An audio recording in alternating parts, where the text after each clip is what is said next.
Everyone, and welcome to Krishna in Vrindavan. This is episode 26, and we're going to cover chapters 32 and 33 of the 10th canto, which are called the Reunion and the Rasa Dance. Krishna, Krishna, Krishna, Krishna, Krishna, Krishna, Krishna, hey. Krishna, Krishna, Krishna, Krishna, Krishna, Krishna, Krishna, hey. Krishna, Krishna, Krishna, Krishna, Krishna, Krishna, Rakshamam. Krishna, Krishna, Krishna, Krishna, Krishna, Krishna, Pahimam. Rama, Raghava, Rama, Raghava, Rama, Raghava, Rakshamam. Krishna, Keshava, Krishna, Keshava, Krishna, Keshava, Pahimam. Om Namo Bhagavate Vasudevaya. Om Namo Bhagavate Vasudevaya.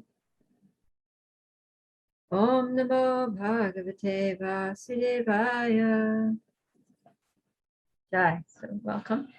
And so we're starting here from chapter 32. These pastimes, this Rasa dance Leela is very exalted, sublime pastime, of which I have no realization. So I'm going to be relying quite heavily on the notes. There are also very few purports in these chapters. The purports for this section of the Bhagavatam was not done by Srila Prabhupada. Prabhupada's purports ended with chapter 13, I think 13 or 14. So we have a few purports that are by the disciples of Srila Prabhupada, but they didn't venture very far in commenting on this section. So, but I recently studied this as the whole 10th canto. I studied it in Bhaktivedanta. So I'm very blessed to have a lot of nice things that I can pass on to you. Nice insights from the acharyas and from my teachers, my very venerable teachers from that course that I'm going to try to pass on to you. So that's the best I can do. All right, so text 1. Well, we left off with the gopis separated from Krishna. They had been together with Krishna, and then Krishna had just suddenly disappeared because they were proud and because he wanted to favor Srimati Radharani. And then due to Radharani being proud or wanting to show compassion to the other gopis, then Krishna also left Radharani. And then they were all united there, but without Krishna. And so then they were looking for Krishna and calling out for Krishna and singing their prayers of songs of separation, the Gopi Gita, which we discussed yesterday in detail. And now this chapter starts off with Shukadeva Goswami saying, "O king," he's talking to Maharaj Parikshit, "having thus sung and spoken their hearts out," sung and spoken their hearts out in various charming ways, the gopis began to weep loudly. They were very eager to see Lord Krishna. So the gopis are weeping. Rurudu suswaram. They're weeping. And what do they want? The last line says, Krishna darshana lalasaha. So lalasaha is a term which Rupa Goswami uses in the Nectar of Devotion, Bhakti Rasamrita Sindhu, this intense longing for Krishna's association. So here it's Krishna darshana lalasa, that they have this deep, strong, overwhelming longing for Krishna darshan, to see Krishna. And then what happens? Text 2. Then Lord Krishna, a smile on his lotus face, appeared before the gopis. Wearing a garland and a yellow garment, he directly appeared as one who can bewilder the mind of Cupid, who himself bewilders the mind of ordinary people. So it said that Krishna appears, first he appears at a distance. It's like he emerges from behind some bushes. And he's so beautiful. The words here are manmata, manmataha, that Cupid is manmata, that he bewilders the mind. But Krishna is Manmataha, he is the bewilderer of the mind. He's the bewilderer of Cupid. So this description is used because Krishna appears in such a beautiful way that he just bewilders the gopis' minds. And that bewilderment causes them to forget to some extent, of course, different extents in different individual gopis, but it causes them all to some extent to forget about all their suffering and separation from him. And then, let's see. Actually, this verse here, text 2, is quoted by Krishna's Kaviraj in the Chaitanya Charitamrita, Adi Lila, chapter 5, text 214, when he's talking about Krishna and the Rasa dance and Krishna's beauty. And Krishna's smiling.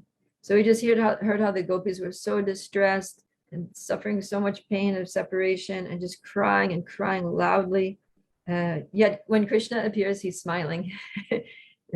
Smayana means smile.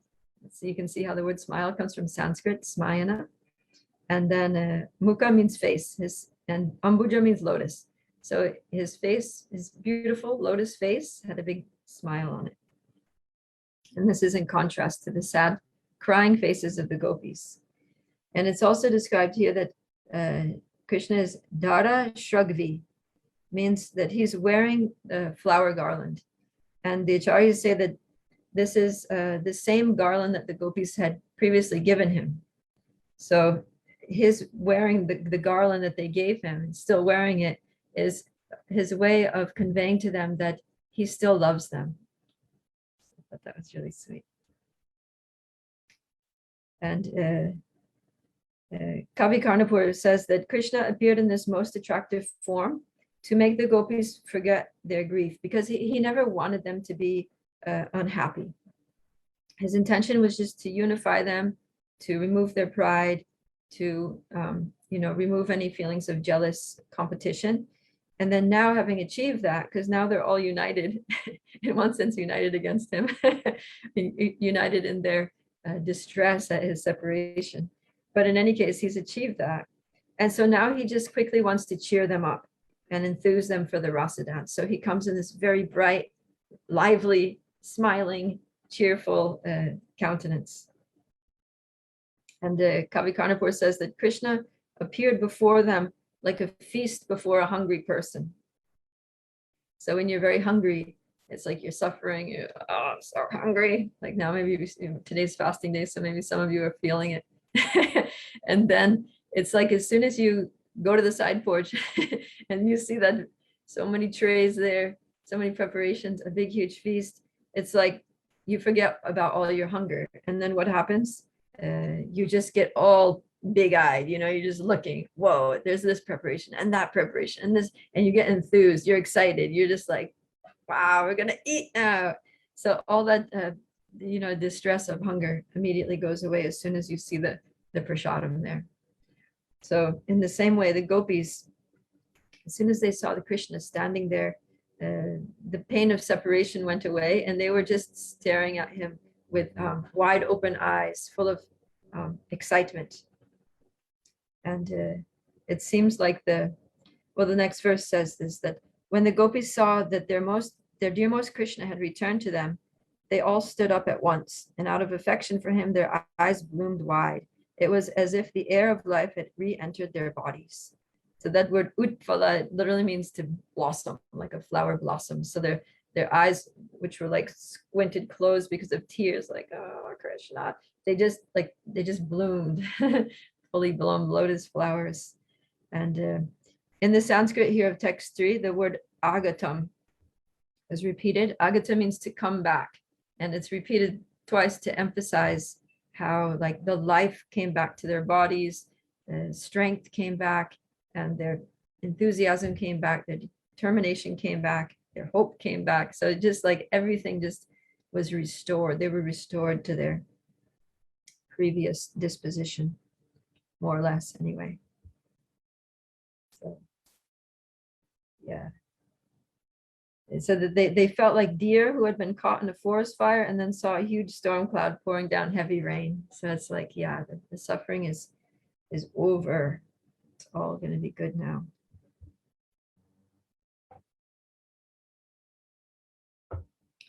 So then text 4 is saying, one gopi joyfully took Krishna's hand between her folded palms, and another placed his arm, anointed with sandalwood paste, on her shoulder. So the gopis, before they were just standing there like, wow, Krishna. And now they're like immediately, at least some of them, are stepping forward and wanting to interact with Krishna. So Jiva Goswami explains that this one gopi that's first mentioned is Bhadra. She's a friend of Chandravali. So she actually saw Krishna first, and she just, at first she was stunned, and she was just saying, Krishna, Krishna, Krishna. And the other ones, when they heard her saying that, they looked because it was dark and their eyes were totally full of tears. And also because they had almost lost faith in Krishna returning. So when they heard her saying Krishna, they kind of doubted whether it was really Krishna or whether she was just calling out to Krishna or whether she was hallucinating or what. So, but then when they saw Krishna, then they stood up and yeah. And whereas before they had displayed this mood of, because they're the 5 primary rasas and they're the 7 secondary rasas. So one of those secondary rasas is pralaya, which means devastation. It's the same word that we use for the destruction of the universe at the time, like at the end of the kalpa. Pralaya is devastation.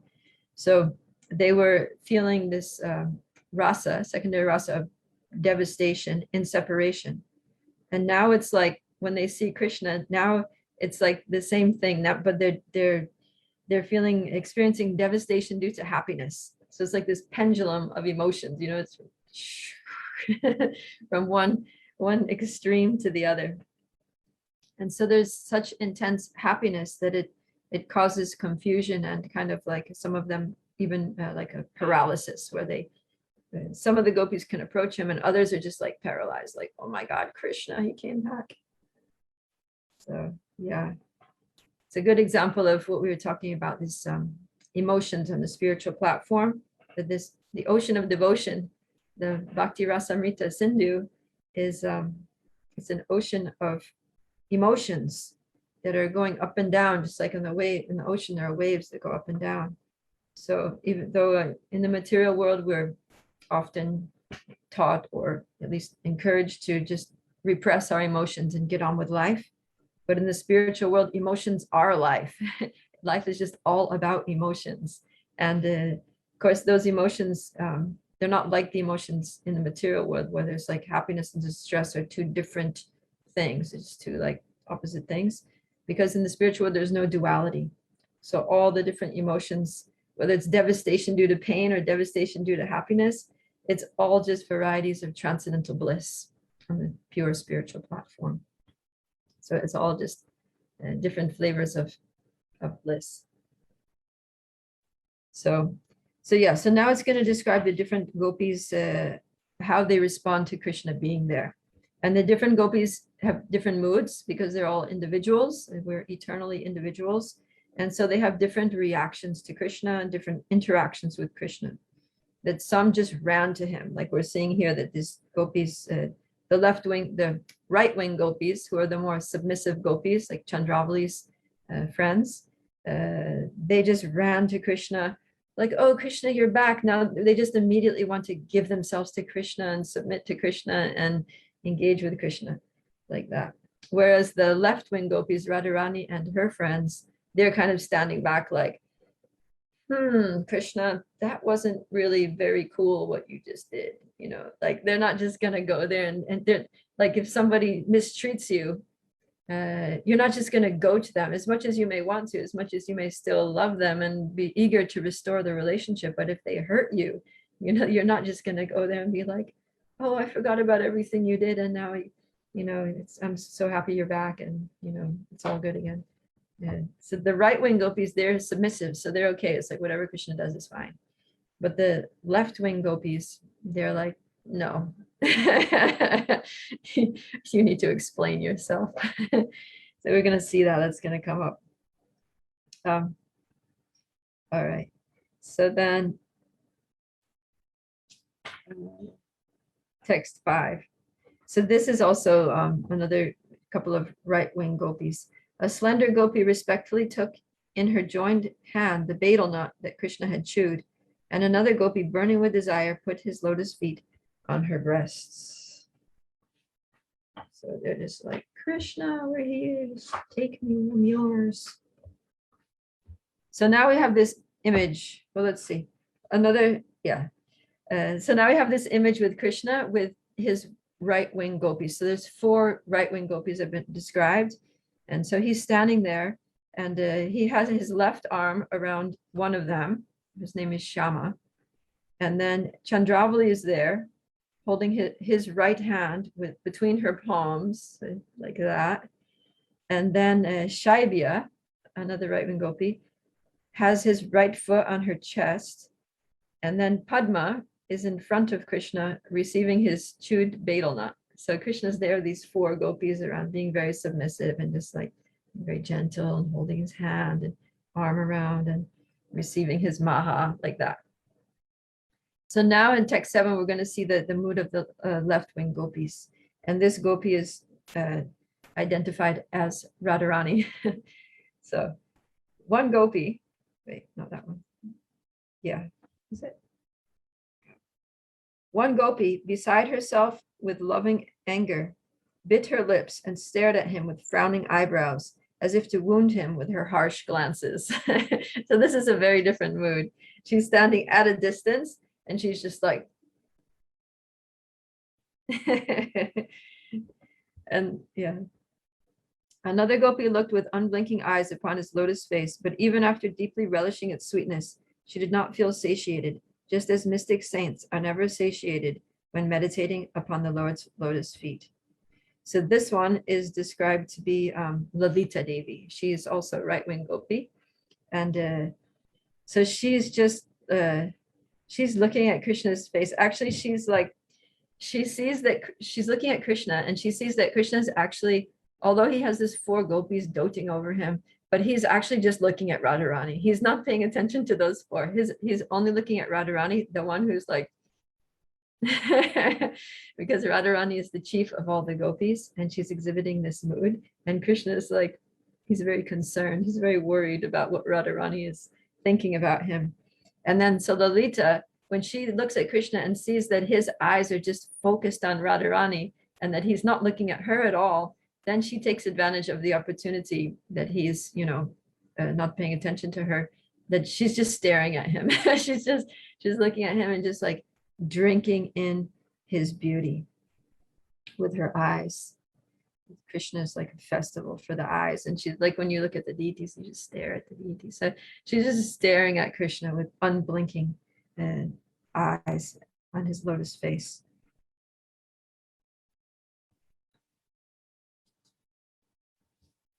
Okay. So then text 8. One gopi took the Lord through the aperture of her eyes and placed him within her heart. Then with her eyes closed and her bodily hair standing on end, she continuously embraced him. Thus immersed in transcendental ecstasy, she resembled a yogi meditating upon the Lord. So I think this is also describing Lalita. All the gopis enjoyed the greatest festivities when they saw their beloved Keshava again. They gave up the distress of separation, just as people in general forget their misery when they gain the association of a spiritually enlightened person. So they're all really happy.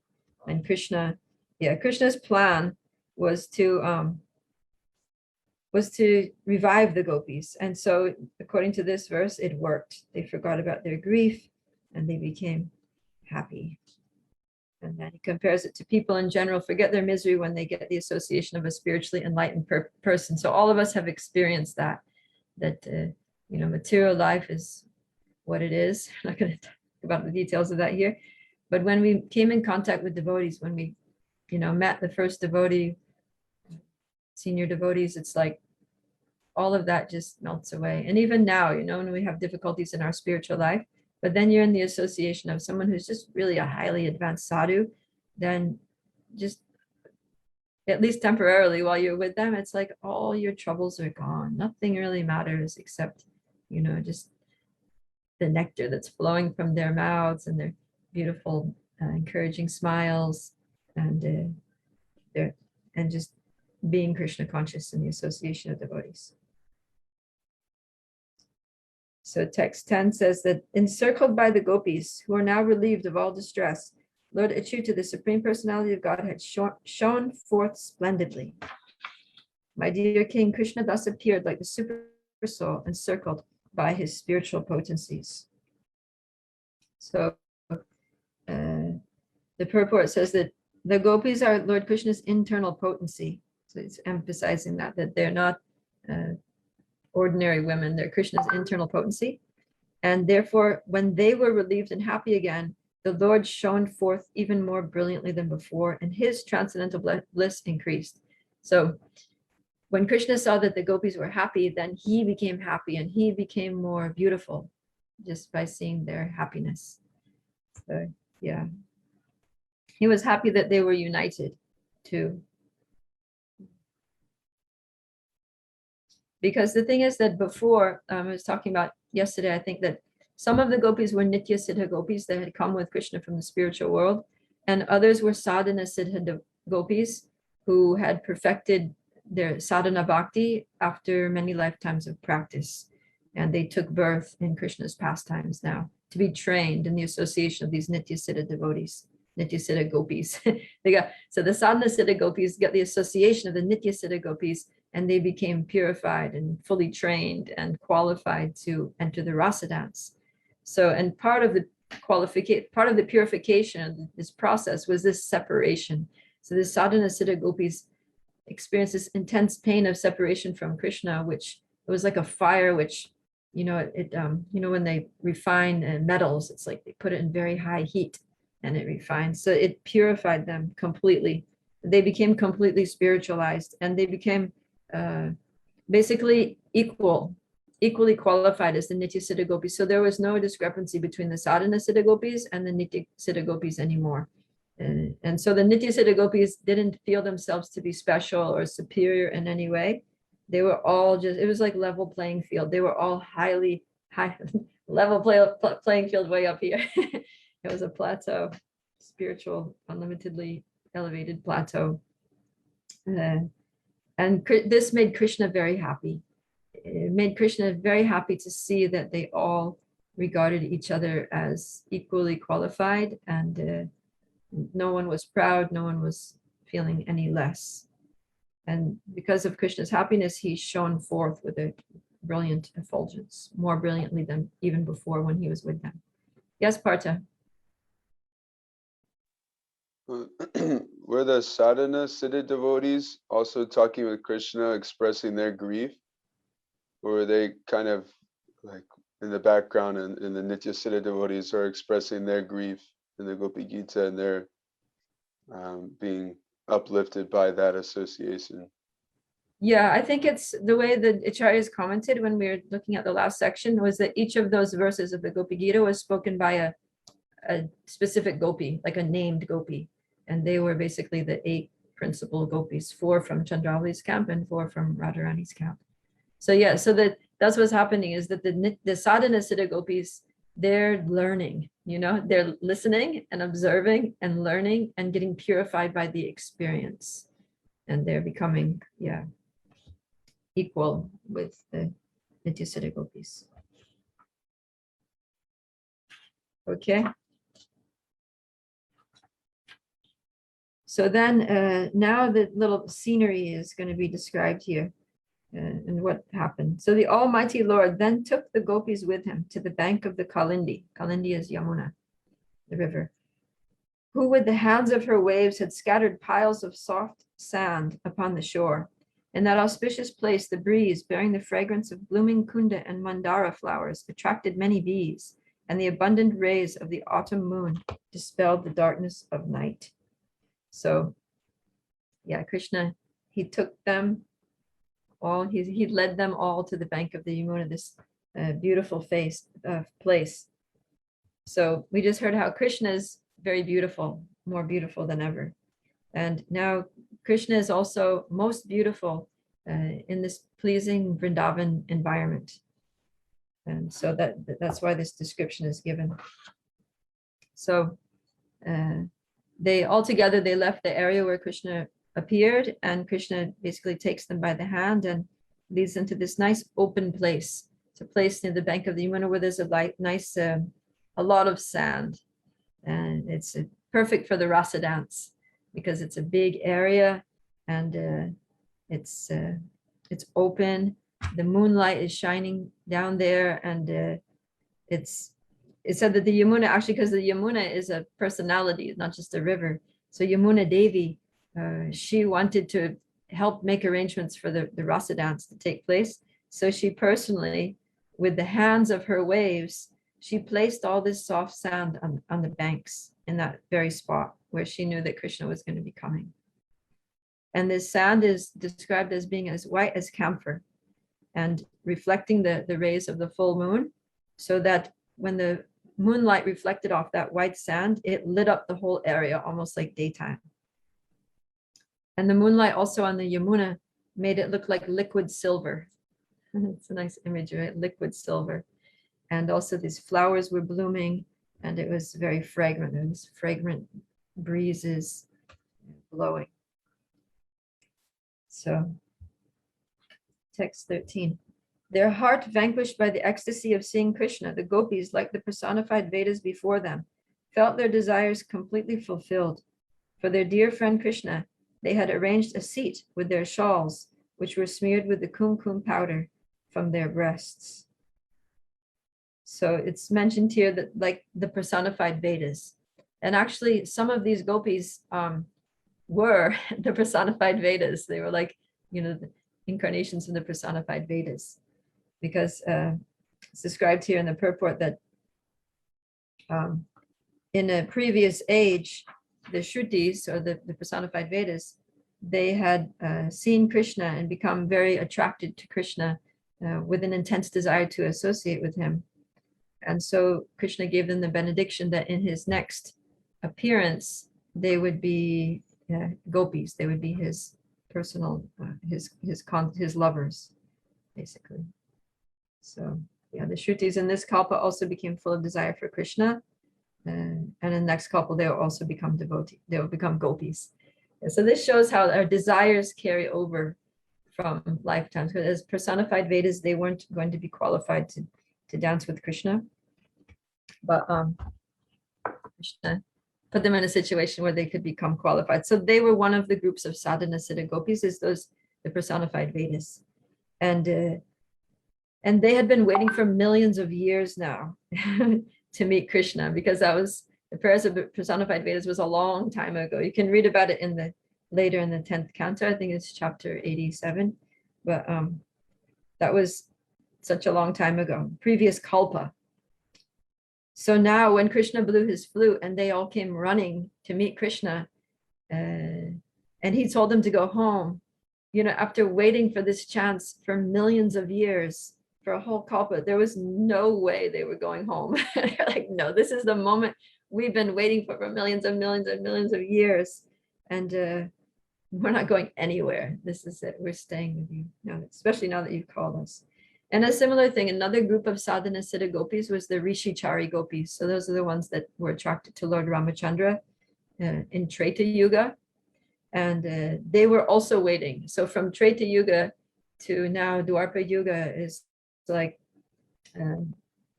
almost 2 million years, maybe.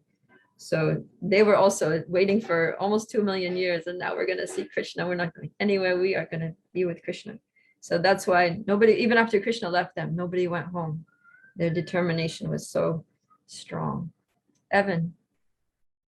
Yeah, I think I asked this when we were covering the 10th canto and in Bhagavatam class, but I thought that it was when those, the rishis, I thought that they didn't really have to wait that long. Like they kind of just took birth in their next life, and it was just, they were in Dwapara Yuga.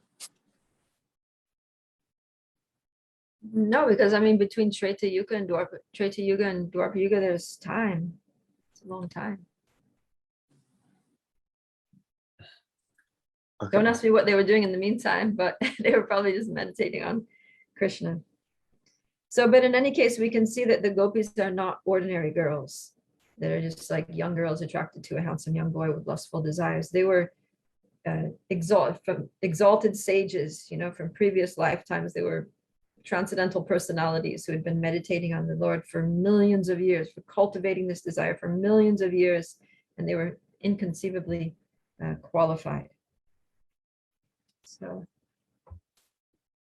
yeah, and similarly, the in this verse here, the gopis are compared to masters of mystic meditation.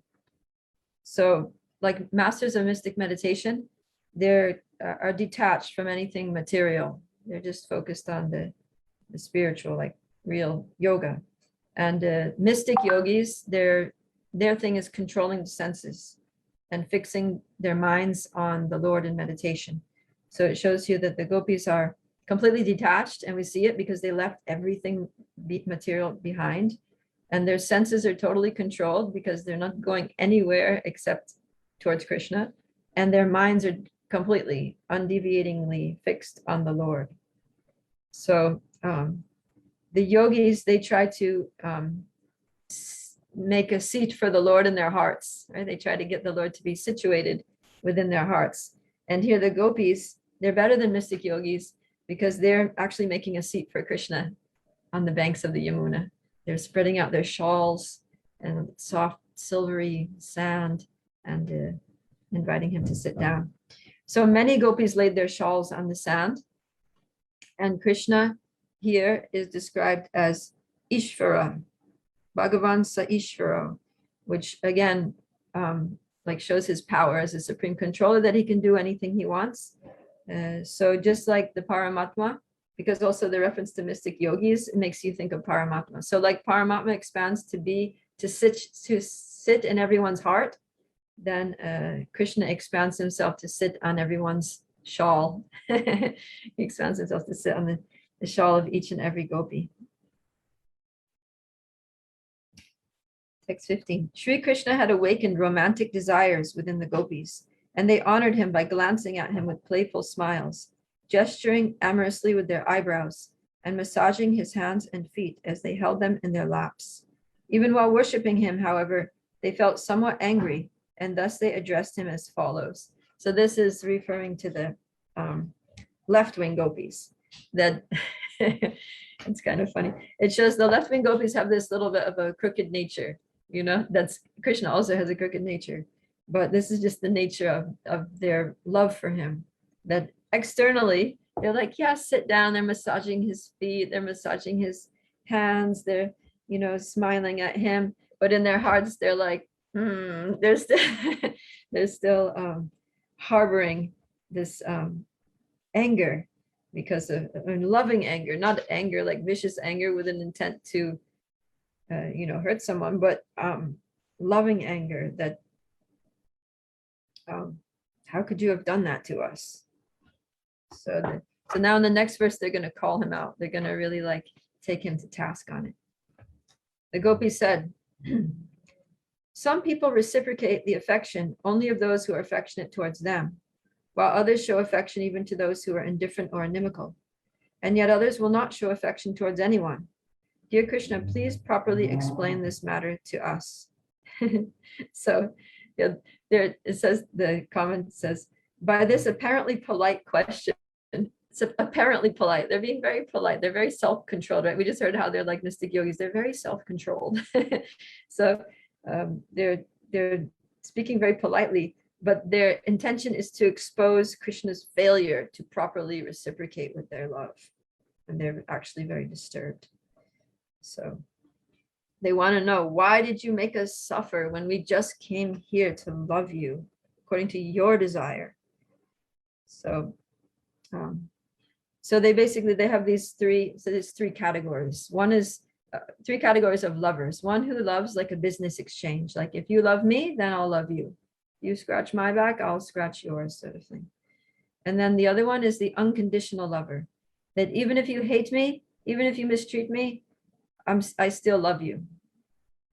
And the third category is indifferent, that even if you love me, I don't care. So they're asking Krishna, which one of these are you?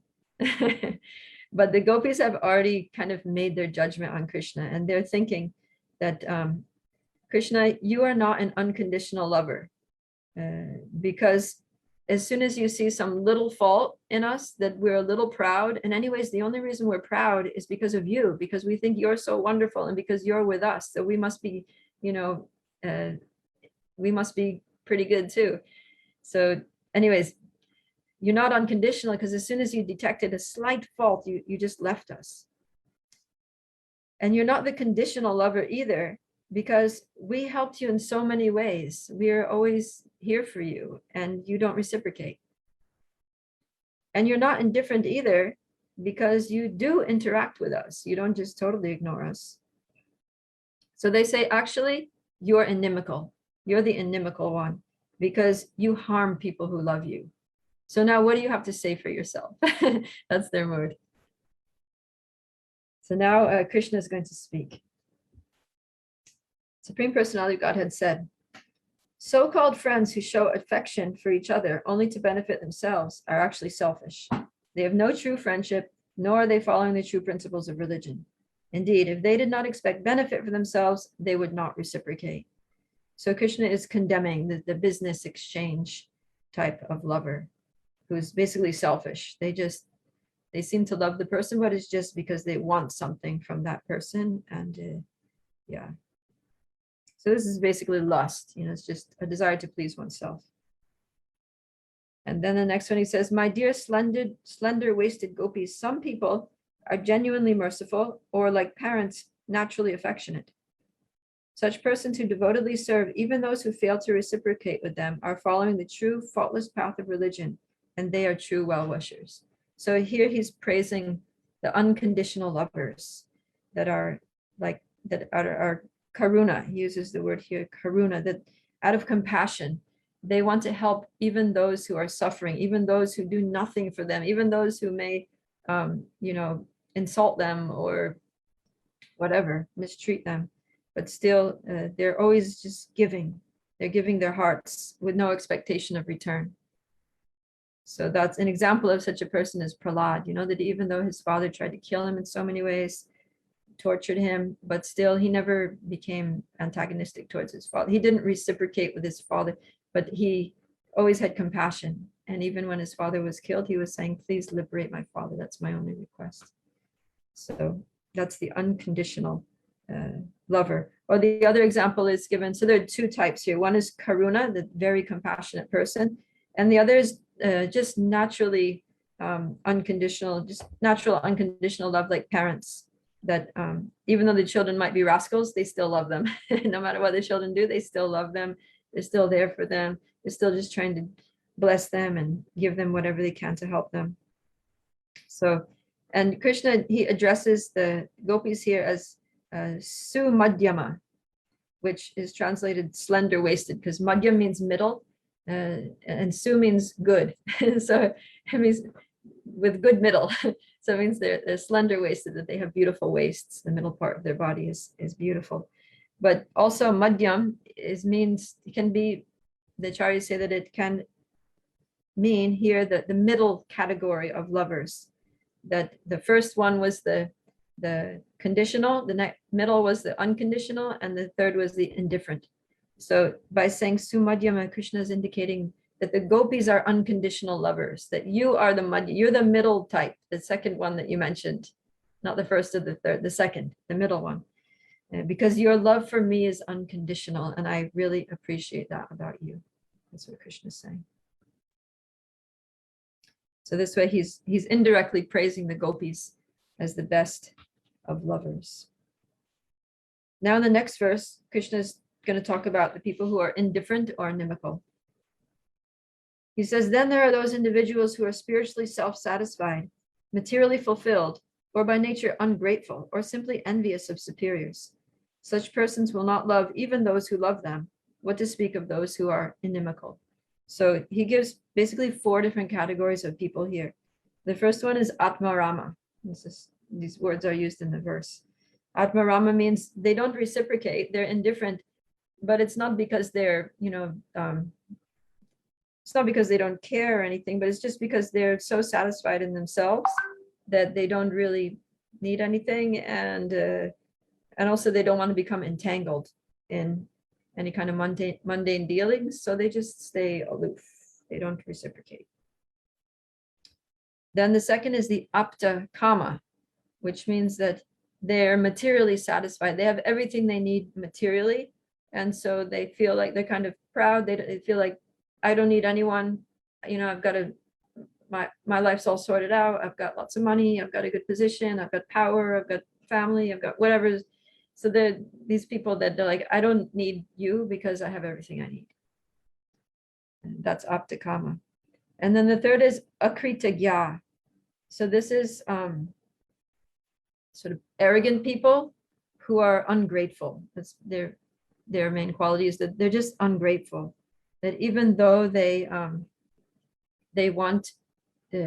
desire love or sense gratification from others, but they don't appreciate those who give that to them. They don't appreciate those who help them. And then the fourth one, the worst one here, is guru druha, which is just an envious person. And the word here, guru, is because it's in relation to superiors, that they're very inimical, especially to superiors. And they don't acknowledge what others have done for them. It's like they bite the hand that feeds them, sort of thing. Or even they try to injure those who have trusted them. So then text 20, now Krishna's laying out all these different kinds of people who reciprocate or don't reciprocate, or the conditional, the unconditional, the indifferent, and the inimical. And now he's going to tell his own position. Now he's saying this, but this is where I'm at. And he says, but the reason I do not immediately reciprocate the affection of living beings, even when they worship me, O gopis, is that I want to intensify their loving devotion. They then become like a poor man who has gained some wealth and then lost it, and who thus becomes so anxious about it that he can think of nothing else. I'll read the purport here. Lord Krishna states in Bhagavad Gita, Ye yatamam prapadyante tamstataiva bhajamyaham. As people approach me, I reciprocate with them accordingly. Yet even if the Lord is approached by someone with devotion, to intensify the devotee's love, the Lord may not immediately reciprocate fully. But in fact, the Lord is truly reciprocating. Because after all, a sincere devotee always prays to the Lord, please help me to love you purely. Therefore, the Lord's so-called neglect is actually the fulfillment of the devotee's prayer. Lord Krishna intensifies our love for him by apparently separating himself from us. And the result is that we achieve what we really wanted and prayed for, intense love for Krishna. Thus, Lord Krishna's apparent negligence is actually his thoughtful reciprocation and the fulfillment of our deepest and purest desire. So the devotees are praying, Krishna, please let me love you. And then he reciprocates by abandoning us, by going far away. But so it looks like he's not reciprocating, but actually he's reciprocating in the best way, because by his going away, it's making us love him more.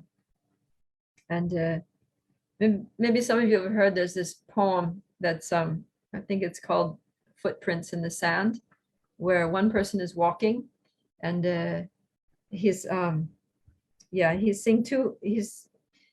walking, he's dreaming, and he's saying that there are two footprints in the sand.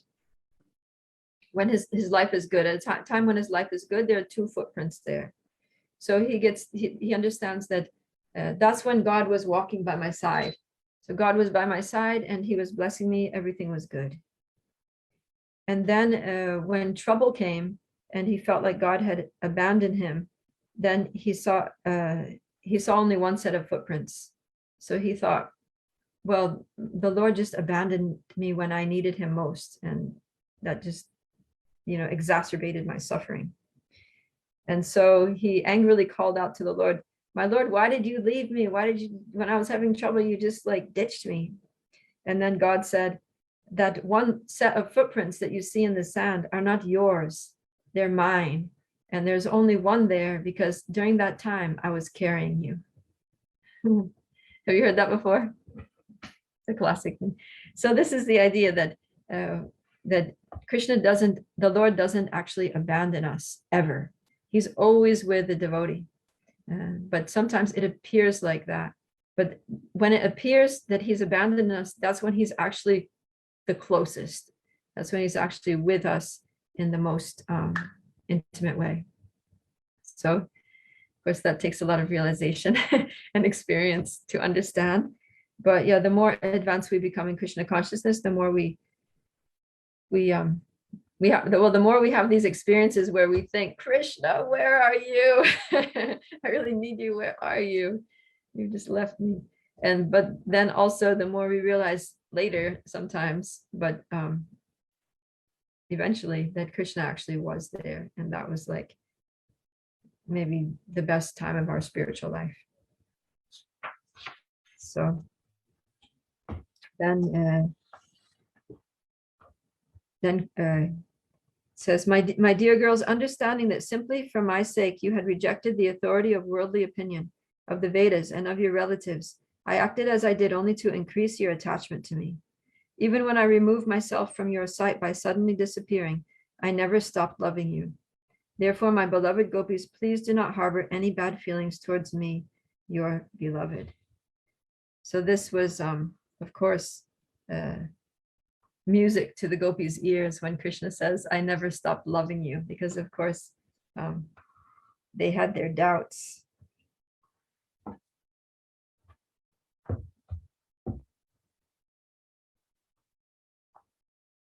Hold on.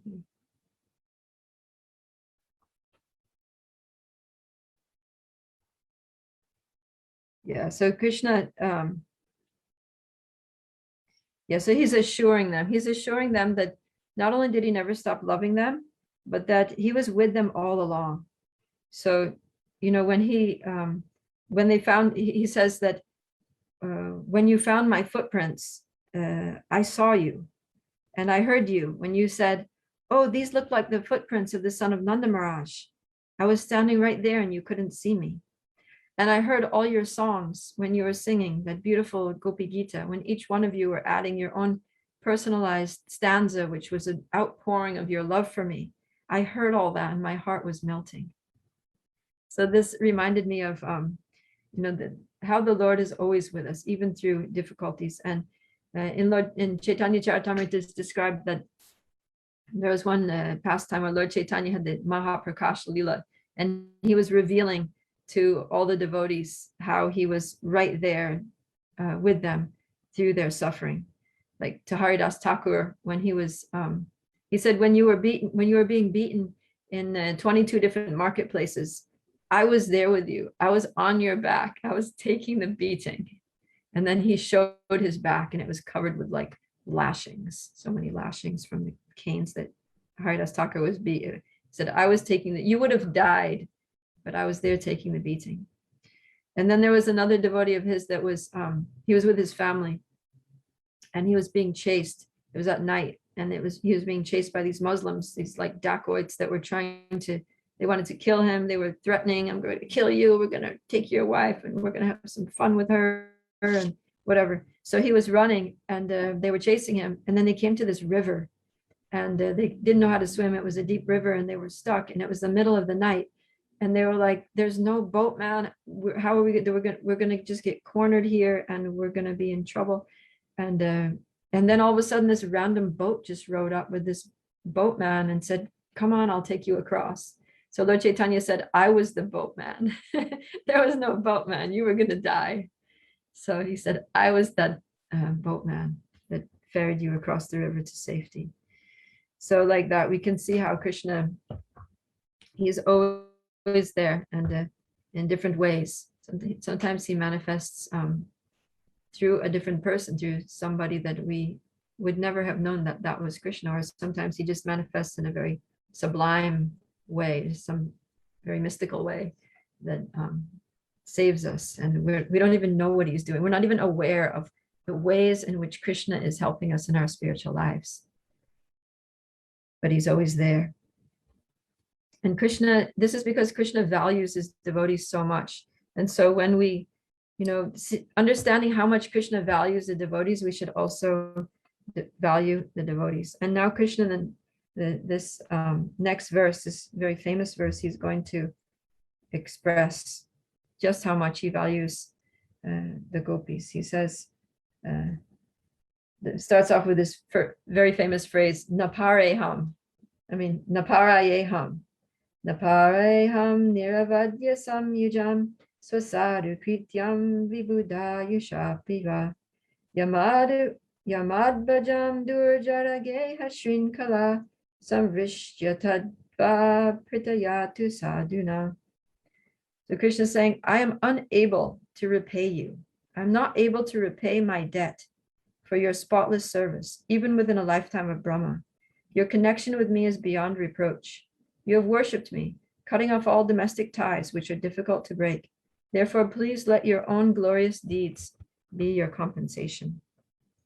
So Krishna he's expressing he's saying that you gopis are superior to me. Your love for me is superior to any love that I can offer you.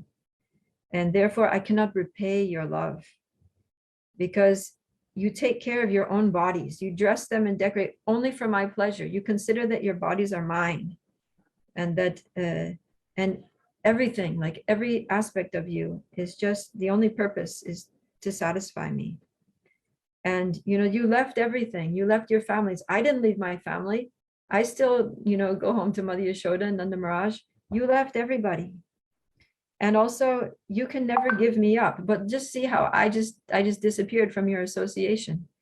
And I was actually, I was not crying. I wasn't wailing. I wasn't, delusional. But look at how it affected you. Therefore, your love for me is greater than my love for you. And also, your love is exclusively for me. I love everyone, but you love only me. So therefore, your love is superior. So it's like, I can't pay you. There's nothing that I can do to make up to you for the service that you render me in the form of your pure love.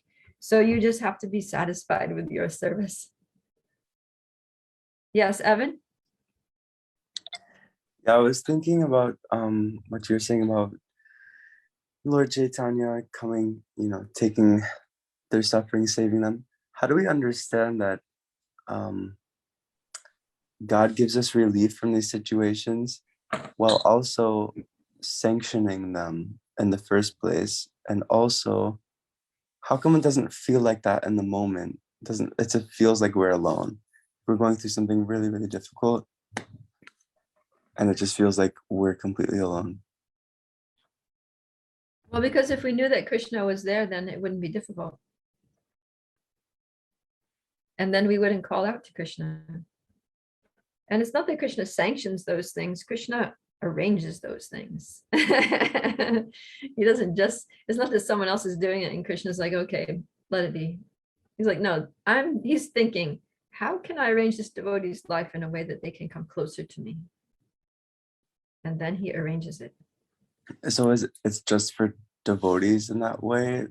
Because I was going through a really rough time when I wasn't really religious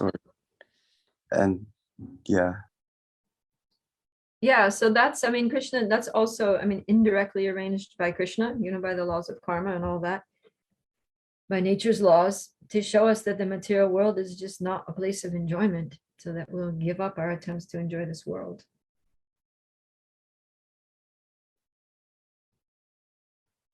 Okay, thank you. Okay, so Krishna, he's admitting defeat to the gopis, and he's really taking a humble position here, and this endears him so much to the gopis.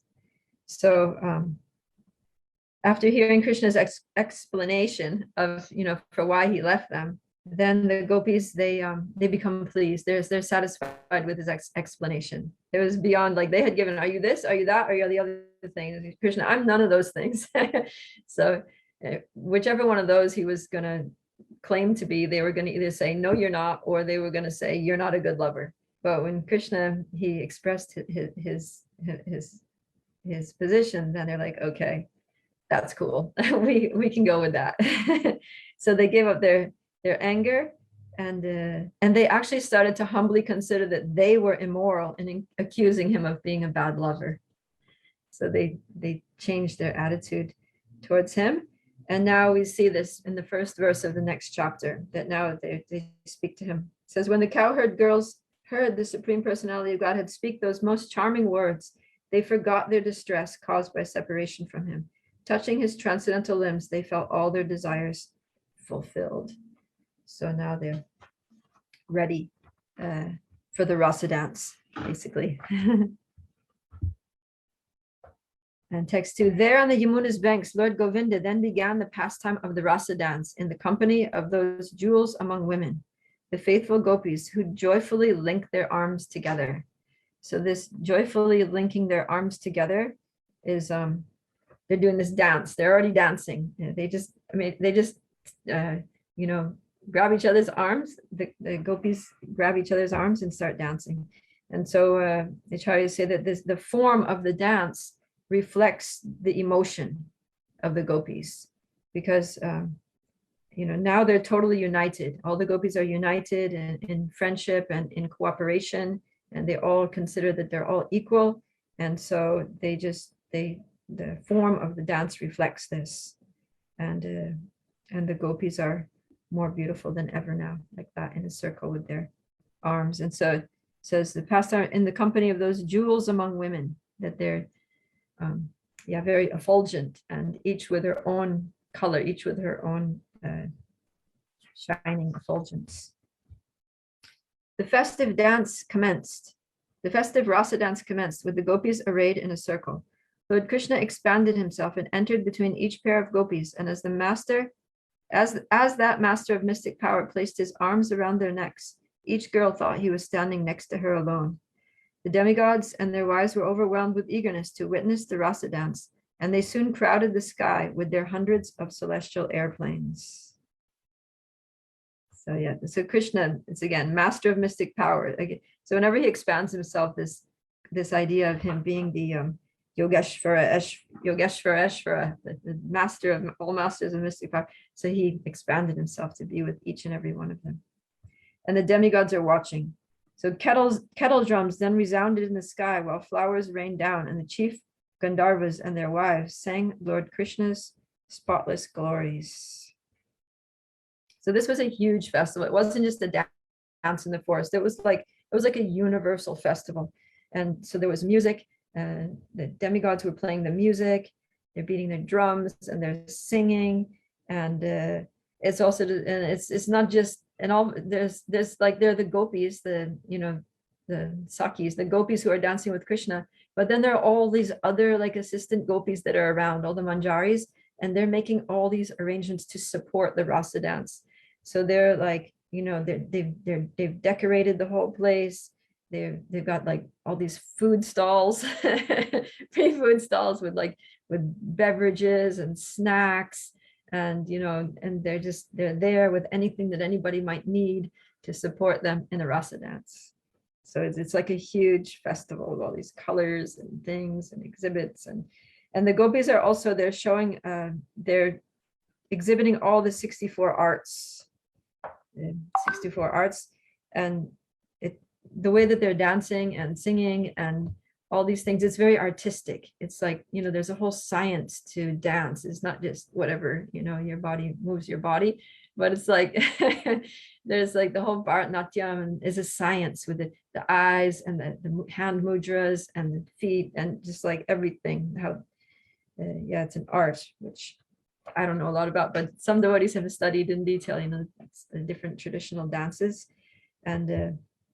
And it says that the Acharyas say that the Rasa Lila was the creative hub for all arts in both the material and spiritual worlds. So this is the origin of all art here in the Rasa dance and all forms of music. And so even though the demigods were playing all their musical instruments, the most prominent sounds were the gopis' ankle bells. Because you know how the Indian dancers, they have the ankle bells and then they kick their feet in a certain way, and it makes like the bells on their ankles to go cling, cling, cling, like in time with the music. So their bangles on their arms, they're moving their arms and their bangles going and they're moving their feet and they're ching ching. And so it's like making the rhythm.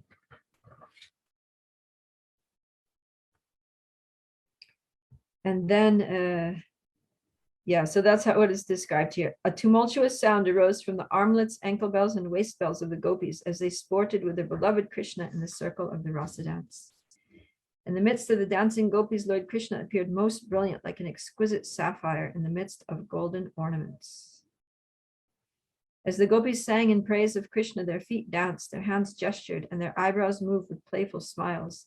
With their braids and belts tied tight, their waists bending, their faces perspiring, the garments on their breasts moving this way and that, and their earrings swinging on their cheeks, Lord Krishna's young consorts shone like streaks of lightning in a mass of clouds.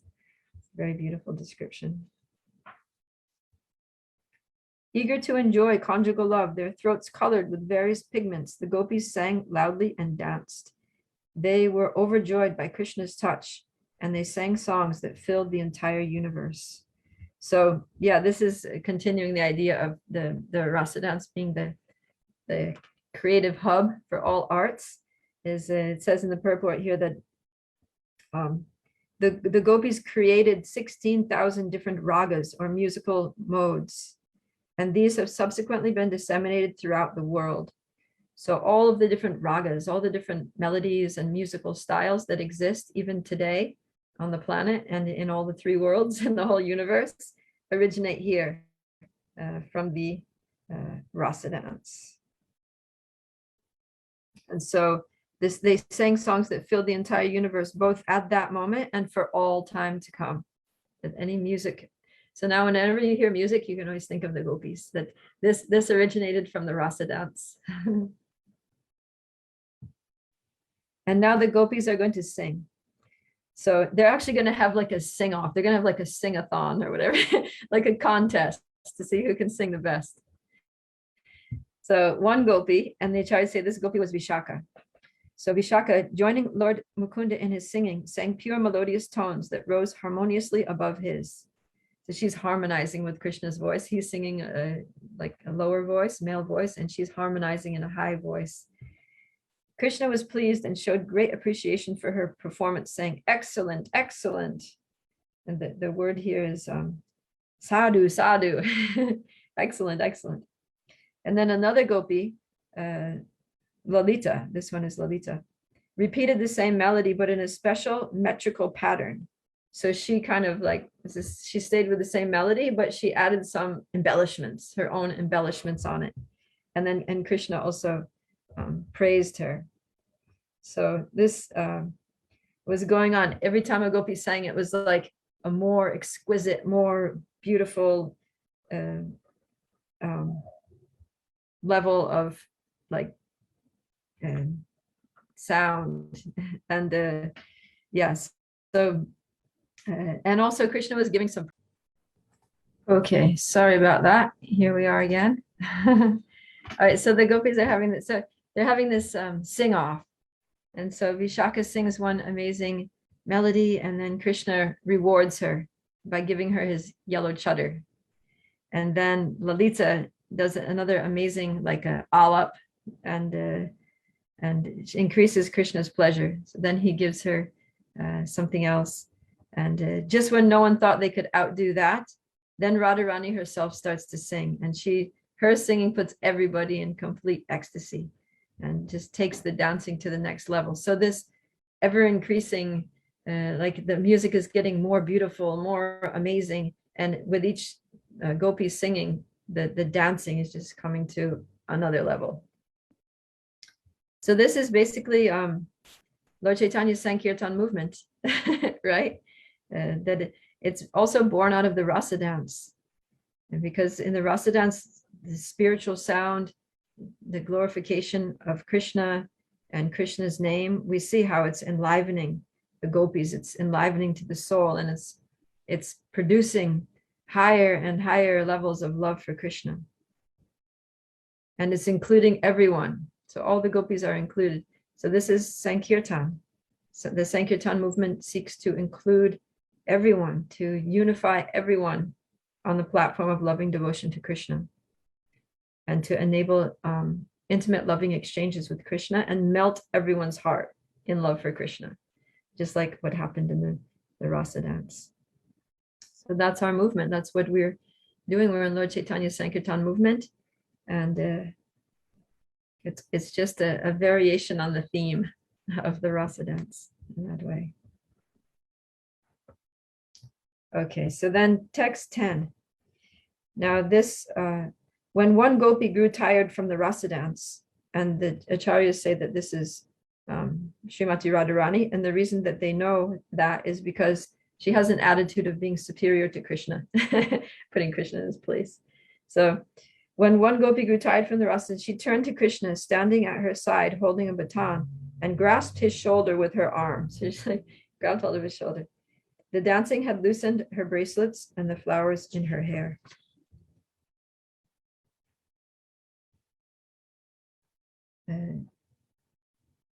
Yeah, so the Acharyas say that Krishna is holding a baton to signify that he's like the orchestral leader, that he's, you know, as the gopis are singing, he's like, he's like controlling that. But then Radharani shows who's the actual boss by grabbing hold of his shoulder and like, hey, dance like this. Come here. Then text 11, another gopi. This is another right-wing gopi, Shamala Saki. Upon the shoulder of this gopi, Krishna placed his arm, whose natural blue lotus fragrance was mixed with that of sandalwood pulp, anointing it. As the gopi relished that fragrance, her bodily hair stood on end in jubilation, and she kissed his arm. So, yeah, she gets overwhelmed by when he puts his arm, it kind of flows close to her nose, and she smells the fragrance of his body, which smells like a blue lotus. So very amazing. And also his, he has patterns painted on his arm from sandalwood paste. There's like designs, like mehendi designs, but they're with sandalwood paste, which is also fragrance. So it's like his natural body fragrance mixed with the fragrance of the sandalwood. And that arm is near her face like that. And so she smells it and she just kisses it. It brings out, it's like the fragrance is like the impetus, it's the udipana, the impetus for her emotion, for her bhav, and the emotion that comes out is fearlessness, like a fearfulness in amorous love. And so out of that fearlessness, even though she's a right-wing gopi, she just kisses his arm. She doesn't, she becomes assertive. Then text 12, next to Krishna's cheek, one gopi put her own, beautified by the effulgence of her earrings, which glittered as she danced. Krishna then carefully gave her the betel nut that he was chewing. So this is a right-wing gopi, Shaibya, that they're dancing, and they're sort of, Krishna, she puts her cheek next to Krishna's cheek, so they're like cheek to cheek there, facing the same direction, and Krishna's chewing a betel nut. So then he just like turns to her, and he passes the betel nut from his mouth to her mouth, like in a kiss. You know, he kisses her and then he passes that betel nut to her mouth.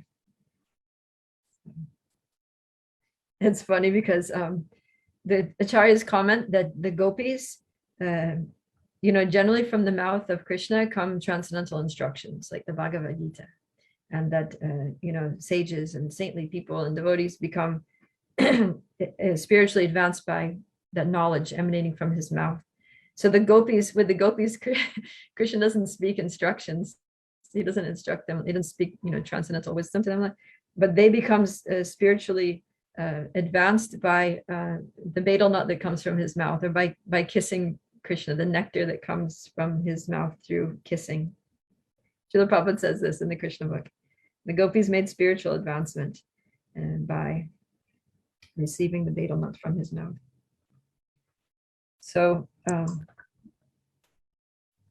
what is a betel nut, and why does Krishna chew it? Betel nut, it's I'm not sure exactly like what kind of thing it is, but it's something that is kind of like a little bit intoxicating. That's why devotees don't chew it. But in India they chew it. It's kind of like, it's something somewhat analogous to chewing tobacco. It's like a red thing that they chew on, and it has slightly gives them a little bit of a buzz or something, I guess. So Krishna chews Vedana. 13. Another gopi became fatigued as she danced and sang, the bells on her ankles and waist tinkling. So she placed upon her breast the comforting lotus hand of Lord Achyuta, who was standing by her side. So this was a thing that by Krishna's touch, it would surcharge them. It would be like charging the batteries. It would be like, zoop, like they get zapped with the energy that would revive them. So she was tired from dancing, and then she took Krishna's hand and put on her breast, and then she was revived with her energy was renewed.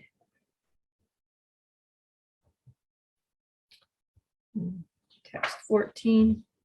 Having attained as their intimate lover, Lord Achyuta, the exclusive consort of the goddess of fortune, the gopis enjoyed great pleasure. They sang his glories as he held their necks with his arms.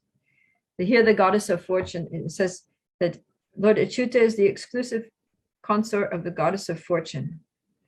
But actually, the goddess of fortune cannot enter the rasa dance. Uddhava says this. I'll read a verse. Let's see if I can find this verse here. Yeah, this is 10:47-60. Spoken by Uddhava. When Lord Sri Krishna was dancing with the gopis in the Rasa Leela, the gopis were embraced by the arms of the Lord. This transcendental favor was never bestowed upon the goddess of fortune or other consorts in the spiritual world. Indeed, never was such a thing even imagined by the most beautiful girls in the heavenly planets, whose bodily luster and aroma resemble the lotus flower. And what to speak of worldly women, who are very beautiful according to the material estimation. So from this, we can see that the rasa dance is not something that's easily accessible for anyone. Even extraordinary people like Lord Vishnu's eternal consort, or like the beautiful women of the heavenly planets, cannot enter the rasa dance. So these gopis are beyond extraordinary. They're just like totally exceptional, highly advanced personalities. And that it's definitely not something that we can imitate. If even the goddess of fortune can't achieve that position, then what to speak of ordinary people like us? So some people that think that, oh, I'm Krishna and these are my gopis or whatever, and they're going to have their rasa dance. It's just completely disgusting. And even in the sense of just trying to, even if you don't have any kind of reference to Krishna and the gopis or rasa dance in your own imitation, but you see like people, they go to clubs, they go to, parties and hear music, and they want to basically enjoy. They want to be the supreme enjoyer and have lovers and dance with them and kiss them and embrace them and all these things. So that's like imitating Krishna, wanting to be the center and thinking that they're the independent enjoyers. But that kind of dancing just leads to basically, degraded activities and increased misidentification with the body and entanglement in the lower modes of nature. Whereas we see that the gopis dancing with Krishna, it's just for Krishna's pleasure, and it leads to pure transcendental love. It leads to spiritual advancement, and it leads to unending, ever-increasing happiness. So this is the dance that we need to aspire for. And we can feel some of that, just in the Sankirtan movement, because this is Golokara Prema Dana Harinam Sankirtan, that the love of Goloka, which is the love of Krishna, eternal associates like the gopis and all the different relationships Krishna has in Goloka, has descended. Golokara Prema, that Goloka Prema, the wealth, the Dana means the wealth, so that the wealth, the treasure of the love that the Vrajvasis like the gopis have for Krishna has descended in Harinam Sankirtana, Golokara Prema Dana Harinam Sankirtana. So we can feel a little bit when we get really absorbed in the kirtan, we can feel some of that coming out. Love for Krishna is coming out. All right. Wait, Yeah. what is the reason that was given why Lakshmi can't engage in the rasa dance? Oh, because she has a sense of Krishna. She's her love for Krishna is tinged with Aishvarya, which means knowledge of his opulences as the Supreme Personality of Godhead, basically. Whereas the gopis don't see him that way at all. He's just their lover, nothing else. Okay, text 15. Enhancing the beauty of the gopis' faces were the lotus flowers behind their ears, the locks of hair decorating their cheeks, and the drops of perspiration that were making their faces glisten in the moonlight. The reverberation of their armlets and ankle bells made a loud musical sound, and their chaplets scattered. Thus the gopis danced with the Supreme Lord in the arena of the Rasa dance as swarms of bees sang in accompaniment. So, yeah, so that we mentioned how the tinkling of their ankle bells, it superseded all other musical instruments. And yeah, and all those musicians, the heavenly musicians were up in the sky. So it's described that the sky looked like an assembly hall that was full of demigods, and it was like an orchestra. It was like a whole orchestra up there with all the demigods playing different musical instruments, stringed instruments and wind instruments and percussion instruments, cymbals and all these things. And so the sky was just full of all these demigods. And then also right there in Vrindavan, whoever was there, the gopis were singing, they were playing their musical instruments. The birds were chirping, so they were playing their musical instruments. The bees were buzzing, and they were becoming increasingly maddened because the gopis and Krishna, when they were swinging and dancing and embracing, their garlands were getting crushed, and the fragrance was coming out, and it was mixing with the fragrance of Krishna's body, and the bees were just going nuts with that. Like, these flowers. And I mean, imagine like the flowers of Vrindavan already must be amazing for the bees, but then those flowers that are on the garland of Radharani and the flowers in the garland of Krishna that are like crushed when they dance, imagine getting the nectar and pollen from those flowers. So the bees were just increasingly maddened, and they were buzzing like anything. The bees are very important in the Madhurya Rasa. It's very funny. And also they're the madhu makers. They make honey. Text 16. In this way, Lord Krishna, the original Lord Narayan, master of the goddess of fortune, took pleasure in the company of the young women of Raj by embracing them, caressing them, and glancing lovingly at them as he smiled his broad, playful smiles. It was just as if a child were playing with his own reflection. Yeah, so we talked about this yesterday, about a child like enjoying his funny faces, his face in the mirror. Why don't you just plug it in, Partha? Anyways, so yeah, so the idea is that the gopis were each gopi was an expansion of Krishna's own form. So Krishna had expanded himself first into all these gopis, and then he expands himself into all those Krishnas who are dancing with all those gopis who are all just himself. So it's like it's just and Krishna doesn't even do that consciously. It all just happens. It all just like self-manifests by his desire through the agency of Yoga Maya, through his Lila Shakti. And then another way we can understand Krishna, the gopis being Krishna's own reflection, is that each one of the gopis has a particular manifestation of one of Krishna's qualities. So yeah, so they reflect his qualities, and those when the gopis interact with Krishna, then the qualities which come from Krishna are churned, and they manifest themselves in special, amazing ways. So it's just like, again, like a person looking in the mirror can know their own face by seeing their reflection, like, oh, it's not there, whatever, right? So Krishna comes to know his own qualities by seeing them manifest in the gopis. Let's see. Text 17. Their senses overwhelmed by the joy of having his physical association, the gopis could not prevent their hair, their dresses, and their clothes covering their breasts from becoming disheveled. Their garlands and ornaments scattered, O hero of the Kuru dynasty. So everything is just loosening up because they're being surcharged, right? By Krishna's touch, they're being surcharged with this spiritual energy, which is basically the Ananda potency. They're surcharged with bliss, and they're becoming so ecstatically bewildered that everything is slackening. The circle of the Rasa dance is slackening. Before they were in this formation, now it's just like slackening, and their hair slackening, their belts, their clothes, and everything. Text 18.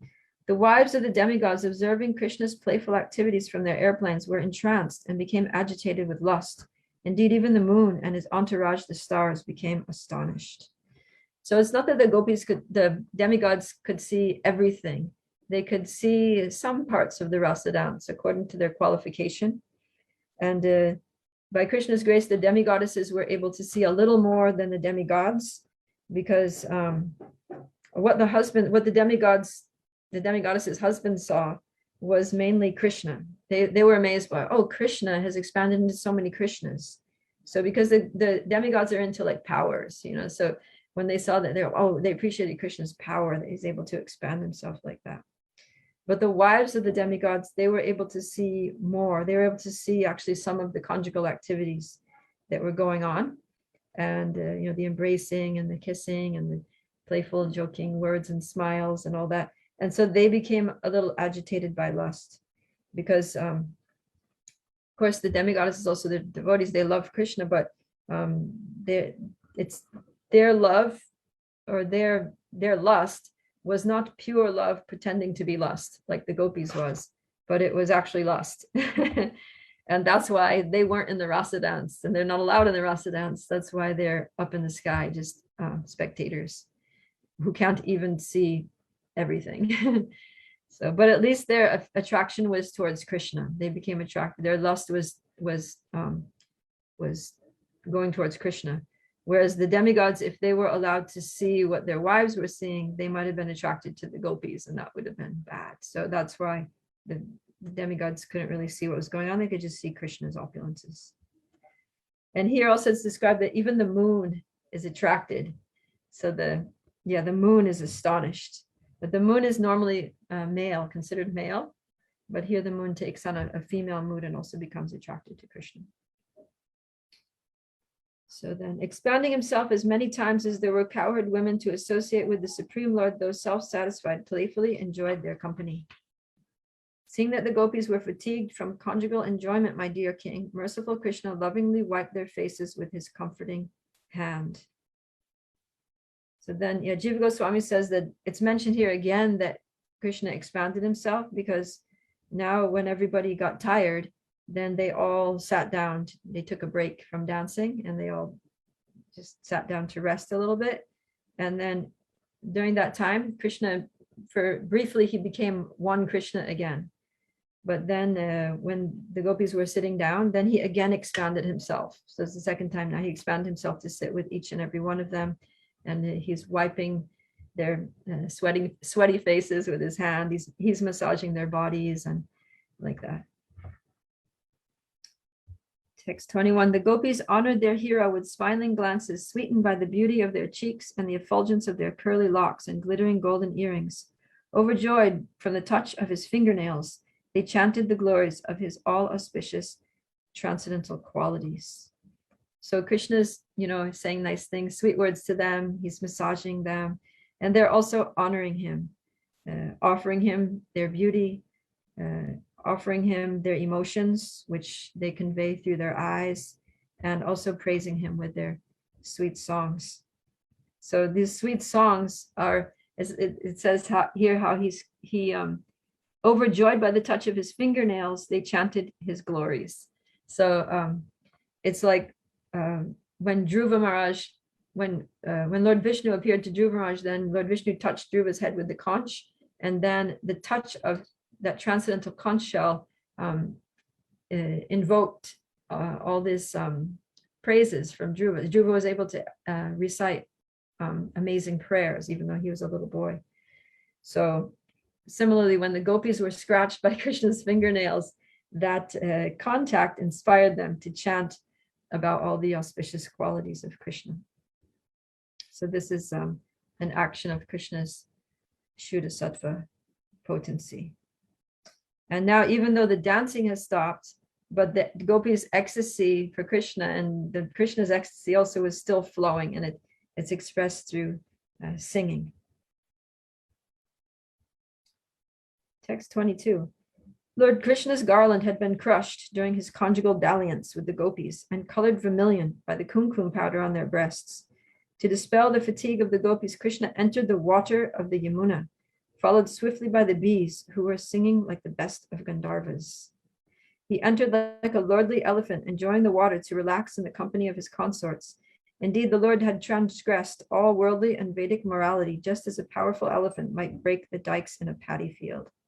So this is sort of after the Rasa dance. This is what they do. They get tired. They're all hot and sweaty and tired, and they go into the Yamuna to cool off and to have water sports. So when they go into the water, then they're all revived, and it's kind of like after someone does completes a vow or does a yagya or something like that, the performers all will take a ceremonial bath. We saw that with the gopis after they finished their Katyayani brat, they all went to take a ceremonial bath. So now, like, the Rasa dance is it's actually a holy performance on the highest level. And now Krishna and the gopis are entering the water, taking a ceremonial bath. But in the conjugal rasa, even the ceremonial bath is playful. So then they're playing in the water. And the water of the Yamuna is already basically liquid prema. But now those waves of prema are becoming even higher. And so they're lifting up, the waves are making the lotuses go up and down to get Krishna's attention. And the different animals in the water, the fish and the frogs, they're like peeking their heads out to watch what's going on, Krishna's pastimes. So then it's mentioned here about how Krishna transgressed all worldly and Vedic morality, just like an elephant breaks the dikes in a paddy field. But one of the qualities of Krishna is that he is avranam, which means that he cannot be blamed, because everything is actually meant for Krishna's enjoyment. The worldly worldly morality does not apply to Krishna, because Krishna is not of this world. And everything is actually his to enjoy. So these worldly and Vedic morals apply to us. They're for us, because we're not the enjoyers. Everything is not ours.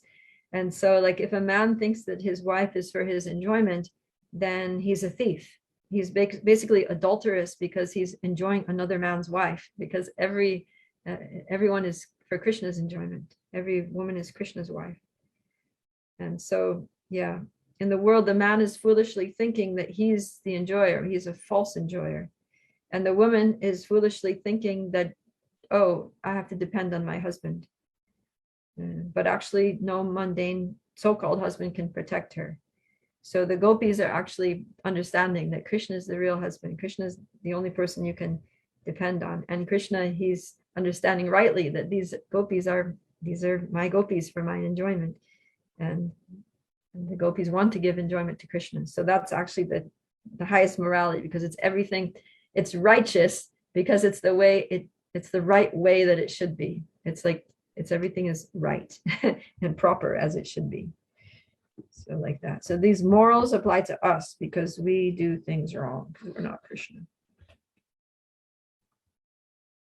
Then, my dear king, in the water, Krishna found himself being splashed on all sides by the laughing gopis. So the gopis are all around him, and he's getting splashed from all sides. He's just getting bombarded by splashing. And the gopis are laughing and looking at him with love. As the demigods worshipped him by showering flowers from their airplanes, the self-satisfied Lord took pleasure in playing like the king of the elephants. Then they come out of the water. And it says, Lord Krishna strolled through a small forest on the bank of the Yamuna. So when they come out of the water, then those manjaris that were there arranging everything, they're also waiting. And they've got towels for everyone. They've got nice, clean, dry clothes for everyone. So they help everyone. They help Krishna and the gopis to get dried off, and they massage their bodies with oil so they don't get dry skin after bathing. And they dress them in fresh clothes, and they've got fresh garlands, and they've got snacks, because after swimming, everyone's hungry. And so they're taking care of all those things. So then when that's done, then they go for a stroll along the forests on the bank of the Yamuna. And it says, this forest was filled to its limits with breezes carrying the fragrances of all the flowers growing on the land and in the water. Followed by his entourage of bees and beautiful women, Lord Krishna appeared like an intoxicated elephant with his she-elephants. So those bees are just, those bees are there to stay. Wherever Krishna goes, even when he goes in the water, they're like zoom, they're like going towards, they're swirling around in the water, singing in their glories. And then when they go for a walk, the bees are following along. They're like saints that just follow the Lord in procession wherever he goes. So now this verse is going to kind of conclude the Rasa dance, the description of the Rasa dance. Text 25, although the gopis were firmly attached to Lord Krishna, whose desires are always fulfilled, the Lord was not internally affected by any mundane sex desire. Still, to perform his pastimes, the Lord took advantage of all these moonlit autumn nights, which inspire poetic descriptions of transcendental affairs. So, yeah. Rasa, the Rasa dance. So rasa means spiritual bliss, which is derived from a loving relationship with Krishna. And so this is what Krishna is exhibiting in the Rasa dance. He's exhibiting the spiritual bliss that comes from having a loving relationship with Krishna. And he's taking advantage of this beautiful autumn nights to show that to us so that we will be attracted to these things.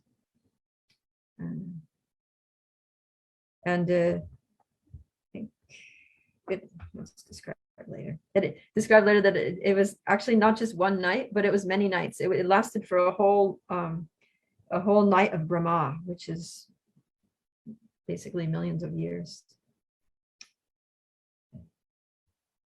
And it says that there was no sexual desire within Krishna, that Krishna was totally detached the whole time from any kind of, enjoyment that might have come out from his exchanges. And this is Shukadeva Goswami emphasizes this. He's been emphasizing this all along. And Srila Prabhupada also, whenever he describes the Rasa dance, he also repeatedly reminds us of the transcendental nature of Krishna's pastimes, that they're not at all comparable to any mundane romantic affairs. So, yeah. But even though it says that Krishna was detached, but his detachment is not indifference, or it's not apathy. So like often we think that, as devotees, we think, oh, we need to be detached. Means that we don't care, that we don't feel, but that's not it. Krishna shows us like real detachment is that you can be fully detached and simultaneously, so Krishna is fully detached and simultaneously conquered and controlled by the love of his devotees. So figure that one out. Krishna, although he's fully involved with the gopis and fully actually overwhelmed by their love, he remains achyuta, which means he never falls down from his eternal position as being fully renounced. So that's Krishna. Krishna's just amazing. Okay, so now, oh gosh, it's getting late. All right, we're almost done. Now that ends the description of the Rasa dance. And so all this time while Shukadeva Goswami is narrating this description, Parikshit Maharaj is just sitting there with his eyes closed and his ears wide open. And he's just like letting the nectar of the words of Shukadeva Goswami enter into his ears. And now when he finishes the narration, then he opens his eyes and he sees that there are a lot of other people around. And like before, like mentioned before, that he's noticing that some of these people that have also been hearing the same description are wondering, well, what's going on? Like having some doubts actually about Krishna's morality. And so he asks this question. Parikshit Maharaj said, "O Brahman, the Supreme Personality of Godhead, the Lord of the universe, has descended to this earth along with his plenary portion to destroy irreligion and reestablish religious principles. Indeed, he is the original speaker, follower, and guardian of moral laws. How then could he have violated them by touching other men's wives?" So of course, Maharaj Parikshit understands this, and we just heard this too. So hopefully we all understand this, but he's worried that just in case, some people don't, he wants Shukadeva Goswami to make it very, very clear. And he continues his question here. "O faithful upholder of vows, please destroy our doubt by explaining to us what purpose the self-satisfied Lord of the Yadus had in mind when he behaved so contemptibly." Okay, so now Shukadeva Goswami is going to answer. Shukadeva Goswami said, the status of powerful controllers is not harmed by any apparently audacious transgression of morality we may see in them. For they are just like fire, which devours everything fed into it and remains unpolluted. So here he's talking about the Ishvaras, or powerful controllers. So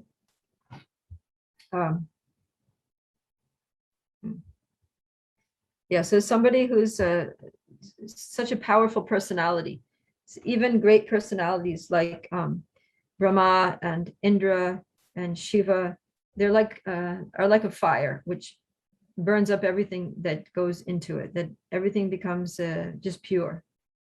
And whatever you put in the fire, it just becomes pure fire. It loses its own, if you put a dirty piece of paper in the fire, it just becomes fire. It's no longer a dirty piece of paper. It loses any impurity and becomes completely pure.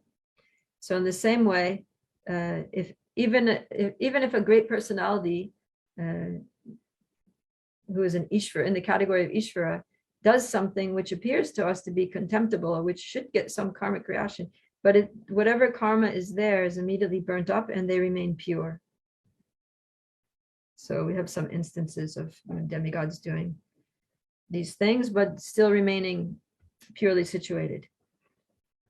And what to speak of Krishna, who is the source of all these demigods, and he's the Paramishvara, the supreme controller, the origin of all. But then Shukadeva Goswami says, one who is not a great controller should never imitate the behavior of ruling personalities, even mentally. Yeah, he says that. So before we were talking about the Ishvara, so now he uses the word Anishvara. So if one is an Unishvara, if he's not a great controller, he cannot imitate the Ishvaras. And he uses the word Jatu, which means never do it. And Manasa, not even in your mind. Because if you are an Unishvara and you imitate the Achar, the behavior of the Ishvaras, then Vinashyati, you'll be destroyed. Just like, so he says, just like an ordinary person will die if they drink poison. But Lord Shiva drank an ocean of poison and he wasn't affected at all. Actually, rather, he was glorified. And he's now glorified by the name Nilakanta. His throat turned blue from drinking that poison. So the thing is that we're not the same as Krishna. That's the point. We are not the same as Krishna. And we're not the same as the gopis either. These gopis were, as we said, formerly great sages and transcendentalists who performed austerities for millions of years, or else they were Nityasiddhas from the spiritual world. So then Parikshit Maharaj,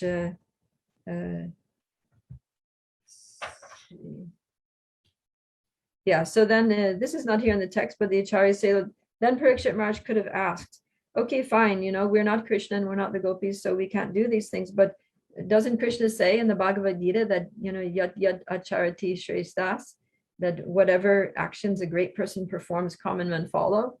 So if great personalities, and especially if Krishna, the supreme personality, is doing these, abominable things, then aren't people bound to follow his example? So then Shukadeva Goswami replies, the statements of the Lord's empowered servants are always true, and the acts they perform are exemplary when consistent with those statements. Therefore, one who is intelligent should carry out their instructions. So he's basically saying that we have to follow their activities, the activities of great personalities, if and when, and as long as their activities match the instructions of the acharyas on how to act, and when those instructions are in accordance with the Shastra. So basically what he's saying, Guru Sadhu Shastra. So if your spiritual master says to do that, if the Shastras say to do that, and if the sadhus also confirm, yes, you should do that, then okay, you can do it. But otherwise, no, don't go there. You're going to get in trouble. So that's what he's saying here. All right, and then it continues. My dear Prabhu, Shukadeva is saying, when these great persons who are free from false ego act piously in this world, they have no selfish motives to fulfill. And even when they act in apparent contradiction to laws of piety, they are not subject to sinful reactions. So yeah, he's saying that even people who are empowered by the Lord, even these great devotees, are akarma. They're free from karmic reactions because they act only as agents of the Lord. They act without personal motivation. And Krishna says many times that bhakti, pure bhakti, destroys all reactions to previous activities. So if great personalities in this world who are free from false ego and act in devotional service with no selfish desires to fulfill, don't get karma, are not subject to sinful reactions, even if they do something which is apparently contradictory to laws of piety, then what to speak of Krishna? That's the point. So if even devotees don't get reactions for doing impious things, what to speak of Krishna? He says, how then could the Lord of all created beings, animals, men, and demigods have any connection with piety and impiety that affect his subject creatures? So Krishna is just totally transcendental. He's completely spiritual, and he appears in his transcendental form and it performs his transcendental activities by his sweet will, just to show mercy to his devotees and to attract the conditioned souls. So he is way beyond any laws of piety or impiety. And in relation to being with the gopis in a secluded place, it said that Krishna is already dwelling in the hearts of everyone, which is the most secret place, which is the most secret part of every living entity, in the core of their hearts. So if he takes the gopis to a secret place, what's the fault? He's already there.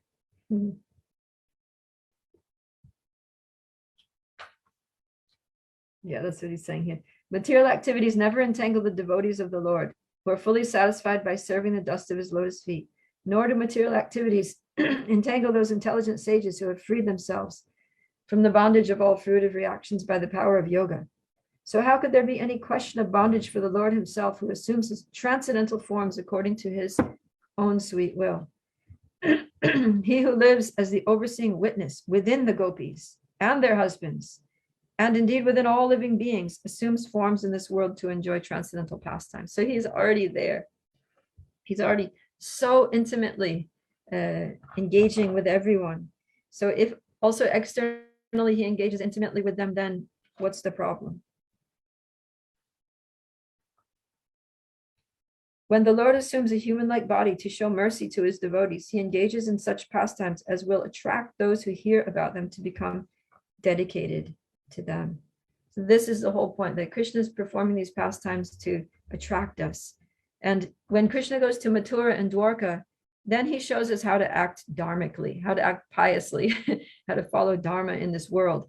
But in Vrindavan, Krishna is not showing us that. Krishna is actually showing us the activities of the spiritual world. And that by seeing those, then we'll become attracted. So we can imitate his activities in Mathura and Dwarka, where he's being very pious, very bhakta, very dharmic. But in Vrindavan, those pastimes are not to imitate, but it's something that we should aspire. It's to induce us to aspire to go to that place, to be a part of those amazing, blissful, intimate pastimes with Krishna. So now Shukadeva is going to conclude his answer. The cowherd men, bewildered by Krishna's illusory potency, thought their wives had remained home at their sides. Thus they did not harbor any jealous feelings against him.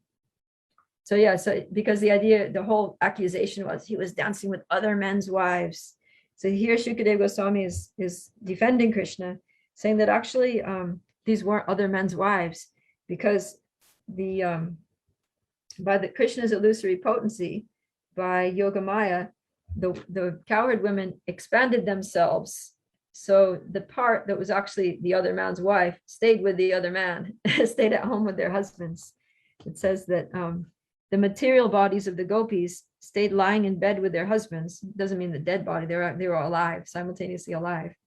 So the living material bodies of the gopis stayed lying in bed with their husbands, while the spiritual bodies went to Krishna. So Krishna was not dancing with someone else's wife, because the body that belonged to the husband, the material body, remained at home. And the spiritual body was never actually married, because how can the spiritual body marry anyone? And there's no marriage in Goloka. So these and the Yogamaya expansions that were purely spiritual had no physical contact with the husbands, because they weren't physical bodies. And that body that did have physical contact with the husband stayed with the husband, so that the gopis that went to enjoy with Krishna were not in any way contaminated, had never been touched by another man. And so this was all arranged by Krishna because of his love for the gopis, that he engaged by his desire.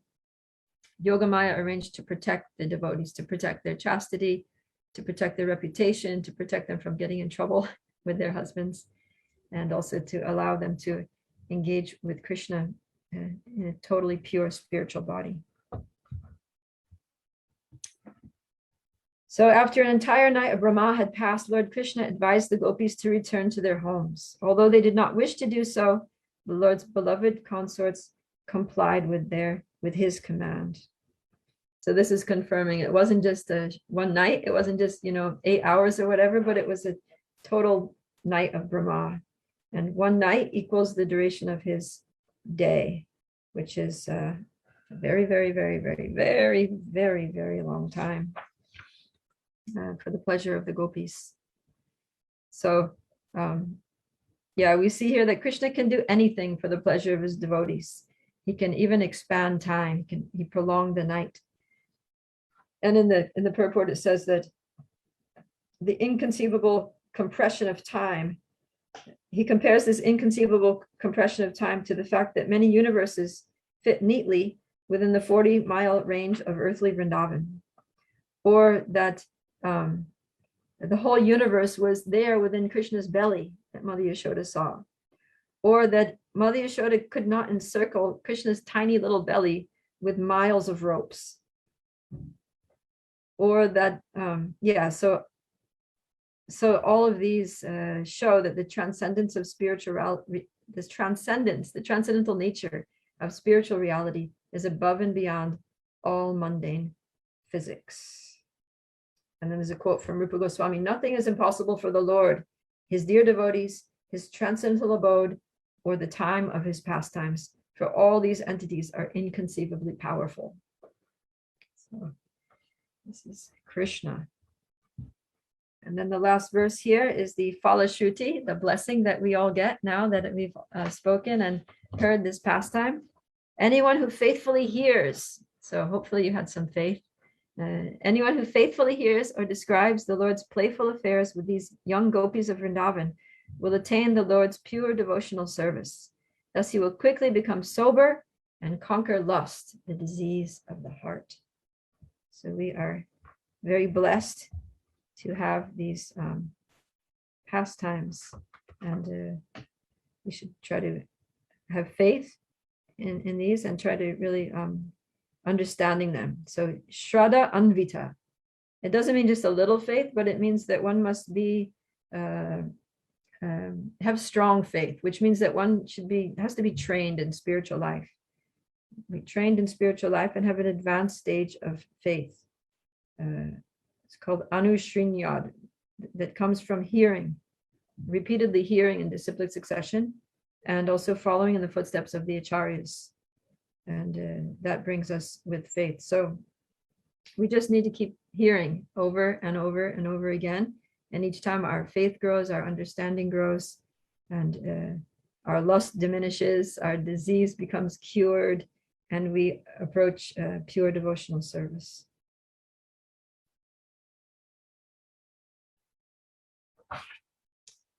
Okay. Krishna's